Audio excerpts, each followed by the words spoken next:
하나님의 말씀은 디도서 3장 3절에서 11절까지 말씀입니다. 디도서 3장 3절에서 11절까지입니다. 제가 가지고 있는 신약 성경은 349쪽입니다. 디도서 3장 3절에서 11절까지입니다. 3장 3절에서 11절까지 교도 가실 때 마지막 절은 같이 읽습니다.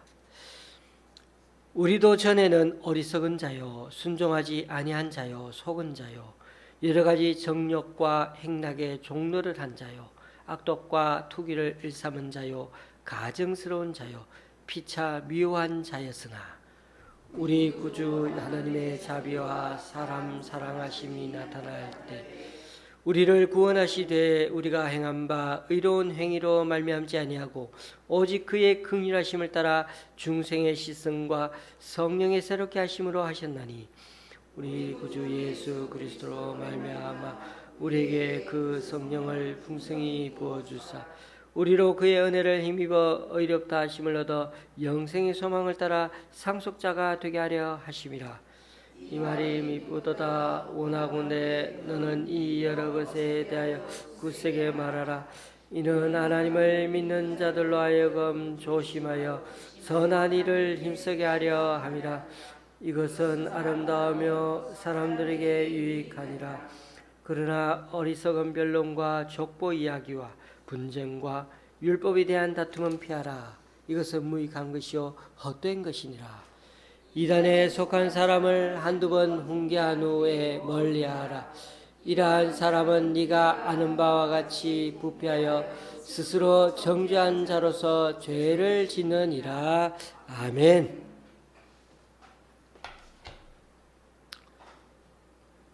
바울은 영적 아들인 디도를 그레데 섬에 보내면서 두 가지 할 일을 맡겼습니다. 한 가지는 각 성에 장로를 세우는 일이었고 다른 하나는요 남은 일을 정리하라는 것이었습니다. 장로를 세우는 일은 1장에서 우리가 자기 조건들이 있어서 우리가 한번 이렇게 간단히 살펴보았습니다만 두 번째 남은 일을 정리하라. 여기서 정리하다라는 말은 부족한 일을 바로 잡는 것을 부족한 일을 바로 잡는 것이라고 말씀드렸습니다. 그렇다면 디도가 그레데 섬에 남아서 정리해야 하는 일은 뭐가 있을까요? 크게 두 가지 일이 남아 있었습니다. 하나는 그릇된 가르침을 전하는 자들을 책망하는 일이었습니다. 그레데 섬에는 유독히 유대인들이 많았습니다. 그리고 교회 밖이 아니라 교회 안에 있는 거짓 교사들, 특히 할례파가 문제였습니다. 그릇된 가르침을 가르치는 사람들 중에 할례파가 많았다는 거죠. 여기서 할례파는 할례를 고집하는 자들, 즉 유대인 출신인 그리스도인들을 완곡하게 표현하는 말이 바로 할례파였습니다. 그들은 그리스도인이 되었지만 여전히 뿌리 깊은 선민 사상의 자부심이 있었고 안식일과 할례와 정결법을 여전히 예수님 믿은 이후에도 구약 제도들을 문자 그대로 계속 지켜야 한다고 주장했습니다. 바리새인과 서기관들도 그랬었죠. 그러나 구약의 이런 의식법들은 이미 예수 그리스도를 통해서 완성되어서 여전히 완성되었는데도 불구하고 어떤 부분에서 많은 부분이 폐기되었는데도 불구하고 여전히 율법을 준수해야 한다고 우겼던 것입니다. 우리는 이런 구약의 전통을 강조하는 유대인 그리스도인을 로마서에서도 이미 우리가 공부하면서 할례파 보고 많이 봤죠. 그리고 갈라디아서 그리고 빌립보에서도 여러 신서에서 이렇게 많이 이 할례파나 이런 여전히 구약 제도들을 지켜야 한다, 문자대로 지켜야 한다는 사람들을 만나볼 수가 있었습니다.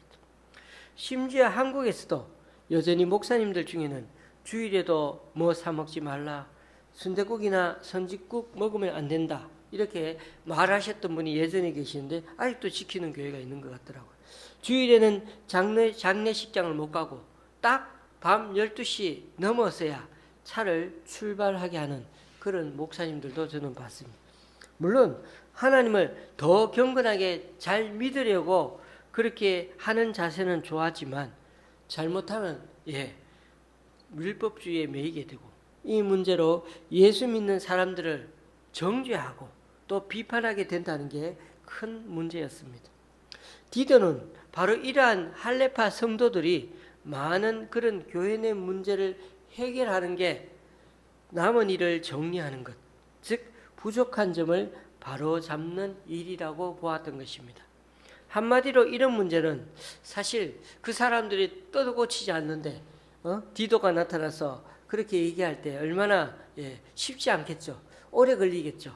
아마 이 디도가 해결하기에는 상당히 정말 골치 아픈 문제가 아니었겠는가 생각이 됩니다.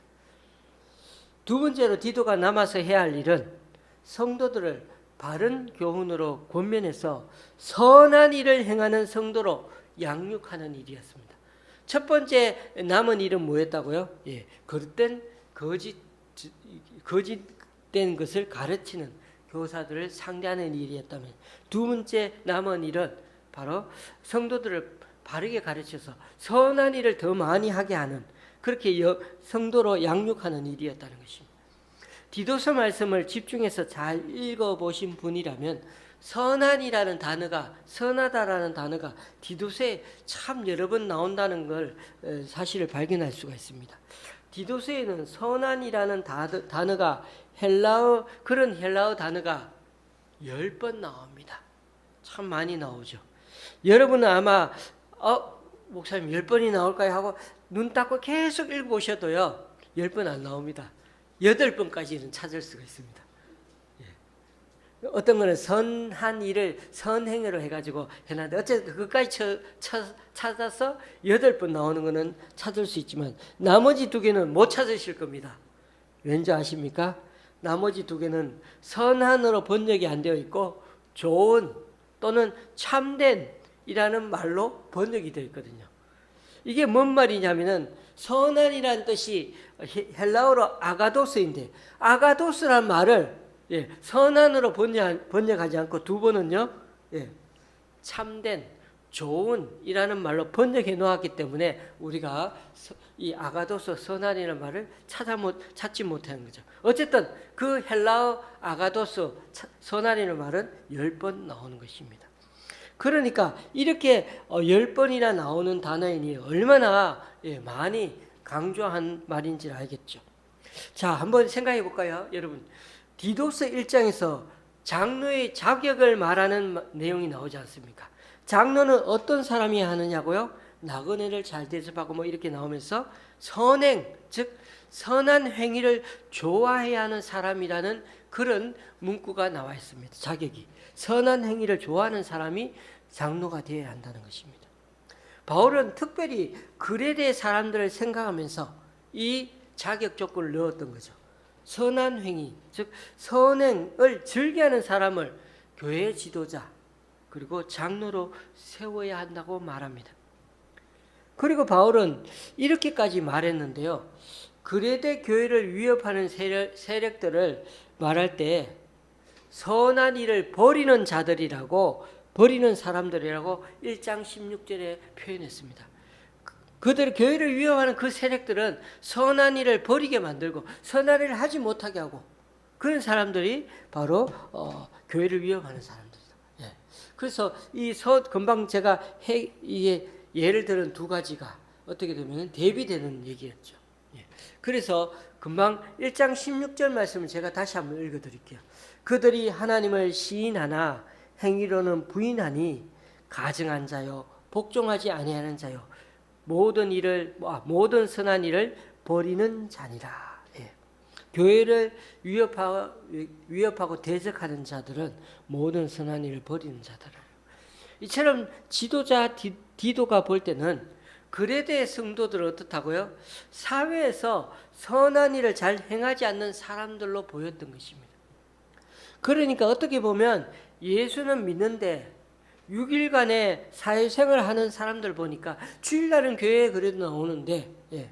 근데 6일간 사회생활 하는 거 보니까 그 사람은 공무원인지 뭐 사회에서 뭐 장사를 하든, 근데 그 하는 일들은 다 세상 사람들과 똑같이 뺀질이처럼, 예.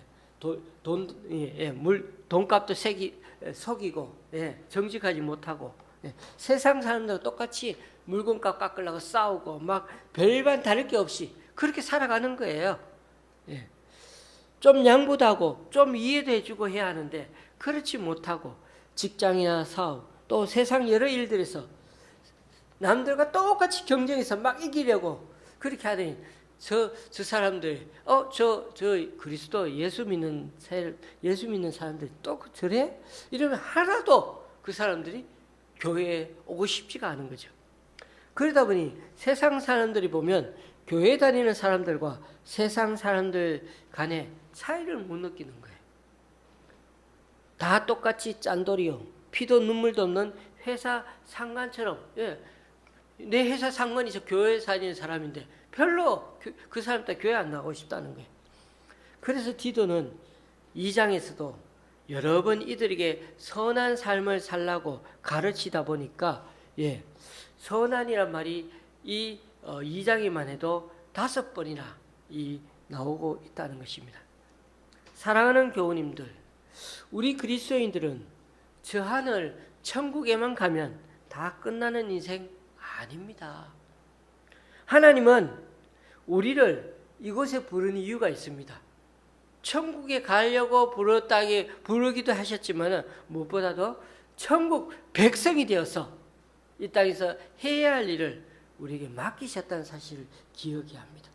디도서 2장 14절을 찾아서 다 같이 한번 읽어볼까요? 2장 14절입니다. 2장 14절. 2장 14절입니다. 2장 14절. 같이 읽습니다. 그가 우리를 대신하여 자신을 주심은 모든 불법에서 우리를 속량하시고 우리를 깨끗하게 하사 선한 일을 열심히 하는 자기 백성이 되게 하려 하심이라. 아멘. 예. 예수님이 우리 죄를 사해 주시고 우리를 구원하신 것은요, 천국에 가는 그것만이 아니고요, 우리가 이 땅에서 선한 일 열심히 하는 백성이 되게 하려고 그렇게 우리를 부르셨다는 거예요. 그러니 이 땅에서 우리 할 일이 있겠죠. 분명히 있습니다. 선한 일을 열심히 하는 거예요. 우리는 여러분 이 세상에 살면서 정말 착한 일 많이 해야 합니다. 예. 그래야 그게 하나님 백성다운 일이에요. 자, 이걸 잘 생각해 보셔야 됩니다. 불교 절에 다니는 사람도 선행 많이 하죠. 예, 많이 합니다. 예, 이슬람 사람들도 많이 해요. 근데 왜 많이 하는지 알아요? 천당 가려고요. 그거 많이 하면 천당 간다고 생각하니까요. 근데 우리는요, 반대입니다. 여러분, 반대입니다. 어떻게 해요? 우리는 하나님의 백성이니까, 예, 구원받은 하나님의 백성이니까 우리가 하나님의 자녀답게 사는 거니까 이 땅에서도 좀 그렇게 선한 일을 하며 살아가자는 겁니다. 천국 가기 위한 조건으로 선한 일을 하는 게 아니고요, 천국 백성답게 선을 행하며 살아가자는 것입니다. 그게 주님이 우리를 부르신 하나님의 뜻입니다. 그래도 사람들처럼 우리도 서울 깍쟁이처럼 살면 안 되는 거예요. 야, 예수 믿다 교회 가가지고 막 이렇게 참 하나님 찬양하고 예배하고 막 이렇게 헌금도 하고 좋은 일 많이 교회에서는 좋은 일 했는데, 성도님 집사님 하고 있는데, 그리고 양보도 하고 했는데 6일간에 사는 삶은 전체 피도 눈물도 없어요. 예. 내가 승진 먼저 하려고 막 거짓말 치고 속이고 막 할 거 다 하는 거예요. 그러면 안 된다. 우리를 불러주신 그 하나님의 부르심에 합당하게 살아가는 것, 나머지 6일간의 삶에서도 아주 중요하다는 것입니다. 그래서 디도는 어떻게든 성도들을 선한 일을 행하는 성도로 살아갈 수 있도록 양육하는 데 애를 썼던 것입니다. 바울은 선한 일을 행하는 일 중에서 하나로 오늘 3장에 우리가 읽지는 않았지만 2절에 보면은 당시 로마 제국의 통치와 연결해서 그렇게 사도 바울은 또 말을 꺼냅니다. 2절에서 당시 통치자들과 권세 잡은 자들에게 복종하며 순종하라면서 그것이 선한 일 행하는 거라고 말합니다. 한번 생각해 보십시오. 당시 그리스도인들은 로마 황제를 신처럼 우상화해서 모셔야 하는 대신에 오직 우리는 예수 믿는 사람들, 교회 다니는 사람들 고민은 뭐죠? 제우스 신도 믿고, 또 누구 로마 황제도 신으로 믿고, 그리고 우리 하나님도 신으로 믿으면 되지 뭐. 그거 아니죠. 우리는 오직 하나님만을 믿기로 다시 바꿨어요. 결정했어요. 그렇게만 사는 거예요. 그러니 로마 사람들은 황제를 신으로 섬겨도 되는데 우리는 그럴 수가 없는 거예요. 로마에는 이미 수많은 신들을 섬기는 게 너무 많아요. 그리스 올림푸스 신 12신을 이미 믿고 있어요. 그러다가 하나 더 해가지고 로마 황제 신 믿는 거 로마 사람들은 아무 문제가 없어요. 여러 신들 다 집집마다 집에 있는 자기 신들도 많으니까 너무나 일상화되었기 때문에 아무 문제가 없어요. 예수님을 하나님 믿는 거, 예수님을 신으로 믿는 거 아무 문제가 없어요. 그런데 문제는요, 하나님은 한 분밖에 없다고 믿었기 때문에 오히려 로마 제국의 그 정부의 핍박을 받아야 했던 것입니다. 그런데 오늘 말씀대로라면요, 가능한 한 그들의 로마 제국의 권세와 통치를 따르라고 하니까 이 말씀의 권면이 좀 예수 믿는 사람들에게 좀 불편하게 다가올 수도 있었을 것입니다. 그런데 여러분, 오늘의 이 권면은 불의한 정부나 권력을 포함한 모든 권세 앞에서 무조건적으로 복종하라, 그런 의미는 아닙니다.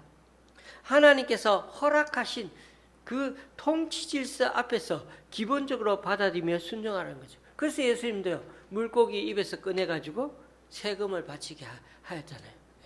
가이사의 것은 가이사에게, 하나님의 것은 하나님에게. 그렇게 우리는 하나님을 믿고 또 따라가는 거예요. 그러니까 기존의 정부와 권세를 우리가 따라가라고 그렇게 하는 거예요. 그러나 우리가 하나님을 오직 유일신을 믿지 못하게 한다면 그럴 때는 우리가 그 정부를 따르기는 어려운 것이죠. 그래서 오늘 말씀에 하나님을 믿는 자들로 하여금 조심하여 선한 일을 힘쓰게 한다는 말씀이 나옵니다. 하나님을 믿는 자들로 하여금 조심하여 선한 일을 힘쓰게 하라고 8절 말씀이 나옵니다. 아주 주의와 관심을 기울여서 신중하게 선한 일을 하며 살라고 하십니다. 우리는 선한 일을 하고 하나님 믿는 자들로 하여금 선한 일을 할 때는 그래서 우리가 정부와 여러 이런 문제에 대해서 따를 때 신중하게 조심하게 최대한 따라야 되지만 그러나 그것이 하나님을 벗어나게 하는 문제라면은 신중하게 생각하며 가야 한다는 것입니다. 여러분은 야당이십니까? 여당이십니까? 제발 이런 거로 우리는 사람 나눌 필요가 없습니다. 왜요? 우리는 하나님 당이니까요. 정부가 옳은 일 하면은 당연히 따라가시고 너무 아니다 싶으면 반대하시면 되잖아요. 무조건 반대도 하지 말고 무조건 찬성도 하지 마십시오. 신중하게 관심을 기울여서 최대한 따라가지만은 우리는 선한 일을 하며 살아야 한다는 것입니다. 항상 하나님이 기준이 되어 살아야 되는 것입니다. 오늘 우리가 읽은 8절 말씀에서 11절 말씀까지는 지금까지도 사도 바울이 말한 것을 다 요약해가지고 딱 우리에게 보통 이 사도 바울이 그렇게 정리해서 하지 않는데 오늘 이 디도서에는 보니까 8절, 9절, 10절, 11절 뭐 정말 좀 더 그냥 얘기하면 8, 9, 10절 정도가 정말 요약해가지고 지금까지 얘기한 말씀을 딱 요약해서 우리에게 말씀해주고 있습니다. 그 첫 번째 요약이 뭐냐면은 선한 일 행하는 것을 절과하고 선한 일 행하려고 애쓰며 살라는 것입니다. 그런데 교인들이 너무 선한 일을 전혀 신경 쓰지 않고 살아서 바울이 이런 말을 하고 있다는 것입니다. 그런데 교인들이 정말 선한 일을 하면서 산다면 별 문제가 없었는데 그렇지 않아서 이런 말을 했다는 거. 두 번째로는요, 바울은 뭘 피하고 뭘 멀리하라고 그랬죠. 바울은 두 번째로 피하고 멀리하라고 말하면서 또 이 정리했습니다. 뭘 피하고 누구를 멀리해야 합니까? 읽어보면 나옵니다만은 어리석은 변론, 족보 이야기, 분쟁, 율법에 대한 다툼 피하라고 했습니다. 예. 이런 것들은 다 그릇된 거짓 교사들과 얘기하다가는 끝도 없는 거예요. 이런 것들이 다 무익하고 헛된 것이기 때문에 어떻게 하라고요? 무조건 피하라고. 여러분, 교회에서 절대로 하지 말아야 할 일, 나눠질 얘기는 하지 마십시오. 의견이 다른 얘기는 많이 하지 마십시오. 개인적으로 여러 가지 것들을 보고 와서 얘기하면 안 됩니다. 괜히 이것 때문에 교회에서 싸움 나면 그건 창피하게 되는 것입니다. 이런 것들은 주님 앞에서는 다 어떤 거라고요? 헛되고 무익하다고요. 각자의 의견들 가져와 가지고 공통되지 않은 것들 얘기하다 보면 끝도 없다는 것입니다. 서로가 존중해주고 얘기를 주고받으면 어느까지 얘기해도 되지만 그렇지 않을 때는 싸움 날 때는 빨리 그 말하는 것을 거쳐야 합니다. 바울은 심지어 여기서 구약과 관련해서 논쟁과 다툼이 된다면 피하라고 하지 않습니다. 족보 얘기도 하지 말고요. 그 당시에는 이런 변론 얘기되는 거, 분쟁되는 거 이런 얘기까지도 하지 말라고 하죠. 절대로 끝나지도 않을 논쟁거리로 교회에서 말싸움하면 안 된다는 것입니다. 여러분, 사람들 다 겪어보면 알지 않습니까? 상대방이 나와 다른 의견과 주장을 가지고 있다 딱 아시지 않습니까? 그렇다면은 기어이 내 주장과 내 생각을 꺼내어서 결국 다투게 될 거라면은, 시끄럽게 만든다면은 그 사람이, 그것을 꺼낸 사람이 잘못인 것입니다. 그래서 상대방이 절대로 이것이 문제가 될 거라고 할 때는 말을 안 꺼내는 것이 좋을 것입니다. 또 무엇을 멀리해야 합니까? 교회 내에서 자꾸만 잘못된 가르침을 주려는 사람이 있다면 그 사람은 멀리해야 합니다. 누구를요? 사람을 멀리해야 됩니다. 논쟁거리는 피해야 되고요. 자꾸 문제가 되는 말하는 사람은 어떻게 해요? 멀리해야 돼요. 특별히 이 거래된 사람에서 문제된 사람 누구 있죠? 이단에 속한 사람요. 이단에 속한 사람, 딱 그 사람이 이단에 속한 사람이라 생각할 때는 한두 번 훈계한 후에 멀리하라고 되죠. 멀리하라고. 여기서 말하는 이단에 속한 사람은 교회 내에서 분열을 일으키는 사람을 말합니다. 잘못된 가르침으로 공동체를 분열시키는 사람이 있다면 한두 번 훈계하고 그것조차 안 들으면 멀리하라고 분명히 말씀하고 있습니다. 여기서는 교회에서 이분을 쫓아내라는 말보다는 일단 서로 변론하지 말고, 더는 논쟁하지 말고, 말다툼도 하지 말고, 그 사람 근처에 가지 말고 서로 얼굴 보고 상대하면 어떻게 될까요? 더 마음이 상하게 되어서 결국은 마음조차, 그래서 감정조차 다치게 되는 것이. 그래서 그때는 그 사람의 얼굴을 피하는 것이, 멀리하는 것이 좋다는 것입니다. 그러니까 아주 간단히 말씀드리면 피할 것은 피하고 멀리할 것은 멀리하면서 꾸준히 선한 일을 하며 살라. 이것이 사도 바울이 오늘 마지막으로 그렇게 아주 간단하게 이렇게 디도에게 결론을 지어줍니다. 논쟁거리는 피하고 이단은 멀리하고 선한 일은 적극적으로 찾아서 행하라고 말씀하는 것입니다.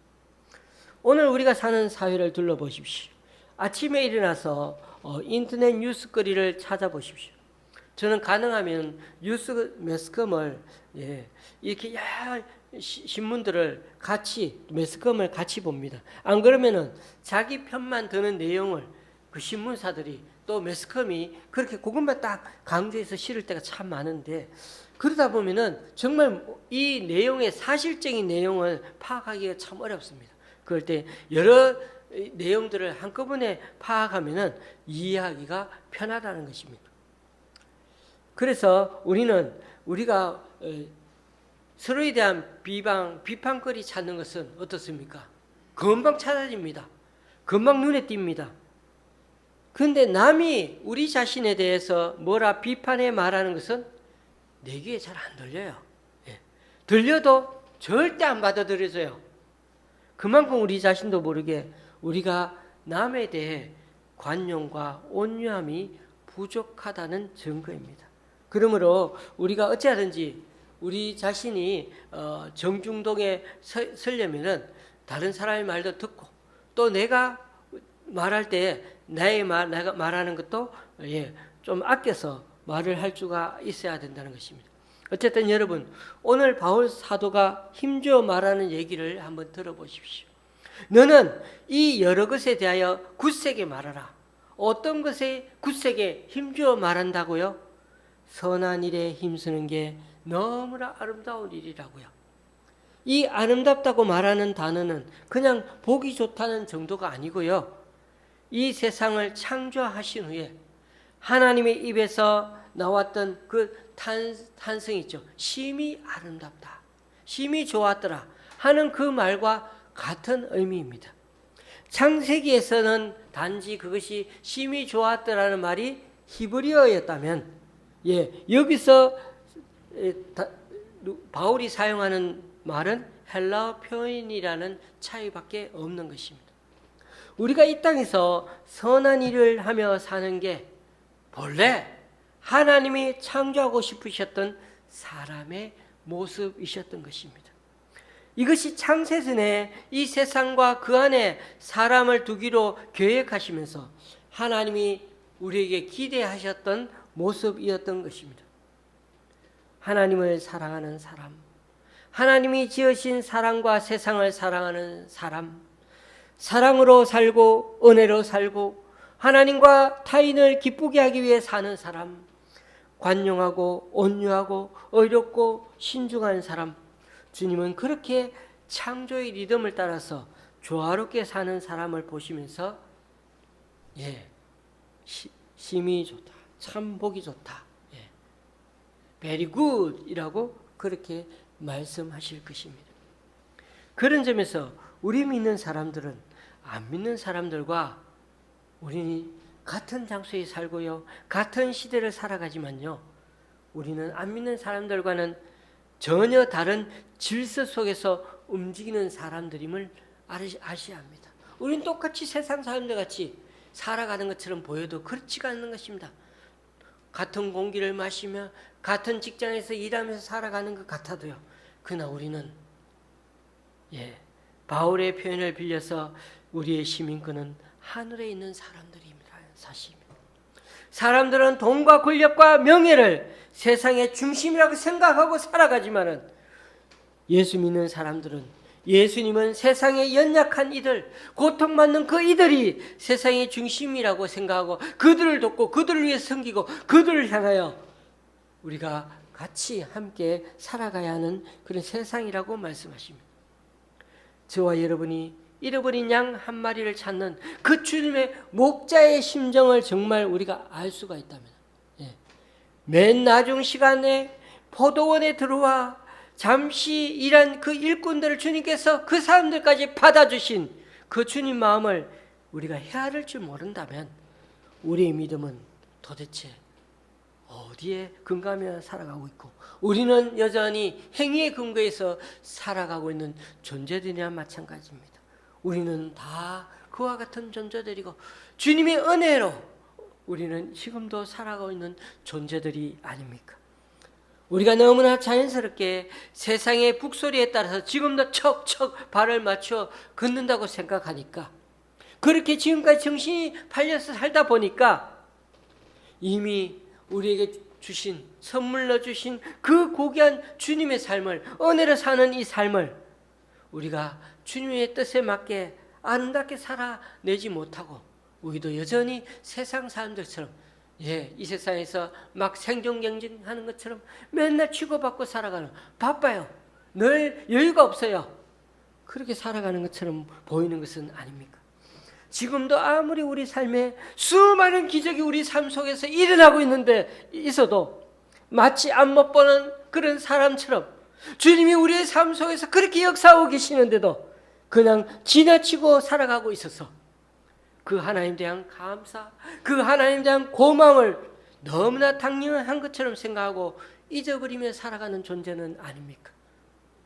우리는 감사하며 살아야 될지, 주님께 영광 돌리며 살아야 하는 거죠.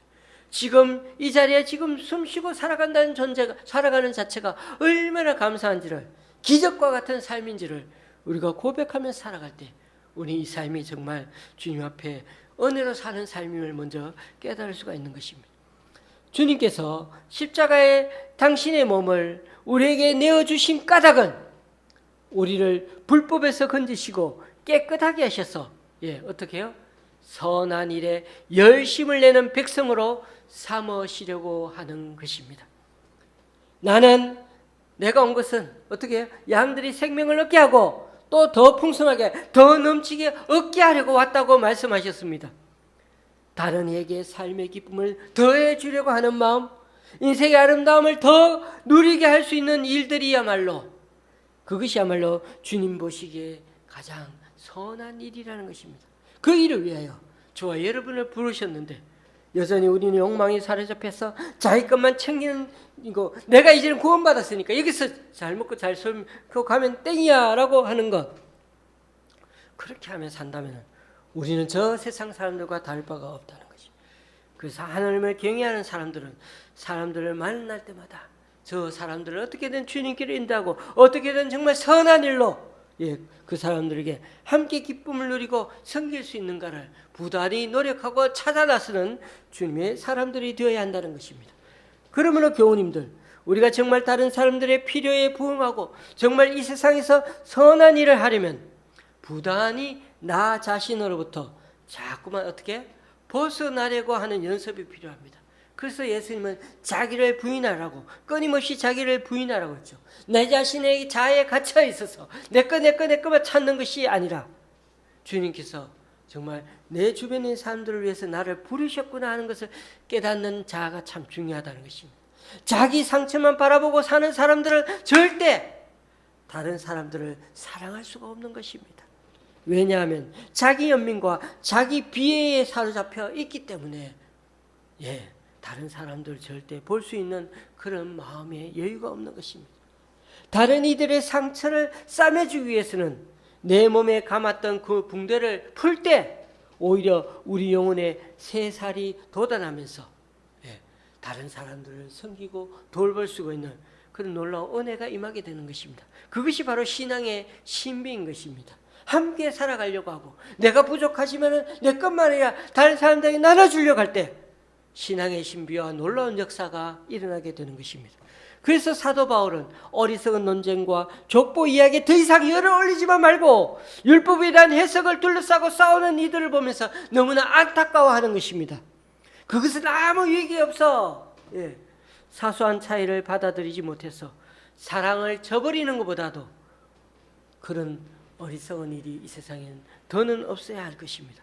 그러므로 믿음의 사람들은 선한 일에 전념할 줄 알아야 합니다.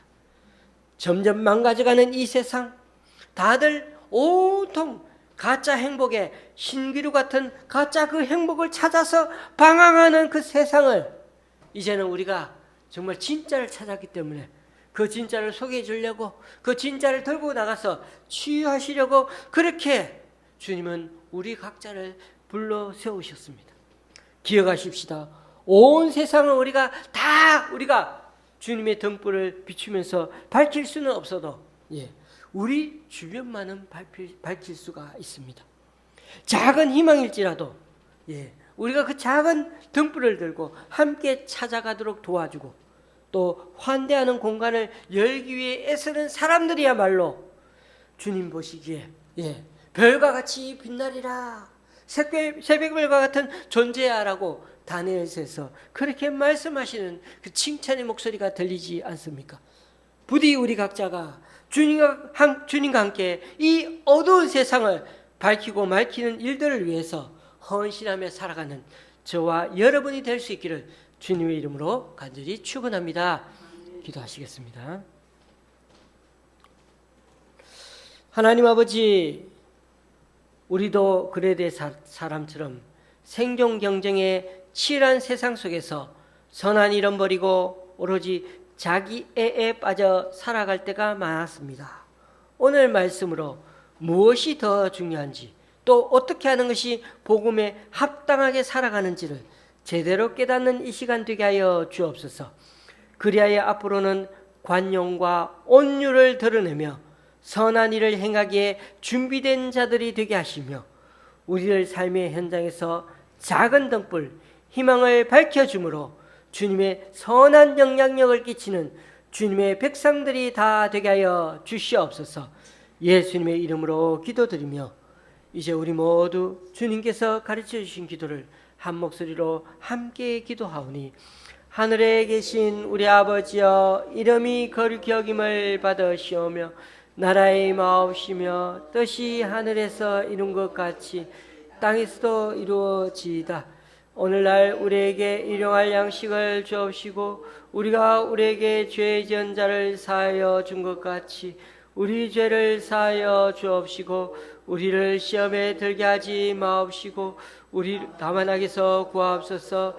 대개 나라와 권세와 영광이 아버지께 영원히 있사옵나이다. 아멘.